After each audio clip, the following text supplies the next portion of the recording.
This is a short video all about our checking in forms. Checking in forms are one of our two types of forms that you can send out from appointments. So within our appointment view, we have our checking in tab, and you can view any forms that have been sent out to this customer.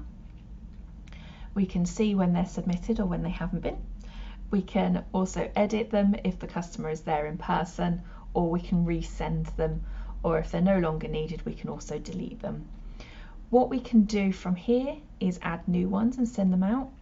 What we can also do is embed any of those forms into any of our appointment message buttons. So we've got some extra additional ones in here, like the virtual checking in that we've added in. You can have any additional ones that you like created, just pop into their help chat and let us know what you'd like them to be called. And you can embed any of those checking in forms into any of those emails. To create the checking in forms, we're going to go to the top right cog, forms. Contact forms are the top ones. These only come back into one long list, so they're really good for a website. They don't link to any customer or pet or appointment, whereas the checking in forms will link. So we've got our sample checking in form in here, so we can click in and we can edit this one.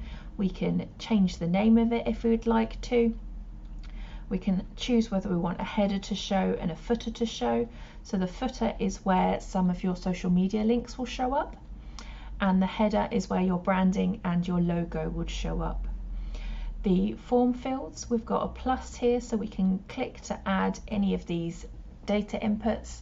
So we have the option of a single text line, a date and time, a large text box, a checkbox, or a signature. So if we add another text box, you can see it pops up as a label. I can drag and drop this to where I want. Then when we click in, we can edit the name, and we can decide if we want to pop a placeholder in there or not. It'll literally be the grayed out writing that once you start typing in will then be hidden from the customer. So it's a really good one for medical history, to prompt them for any information that you need to know, like when was the last time they went to the vets.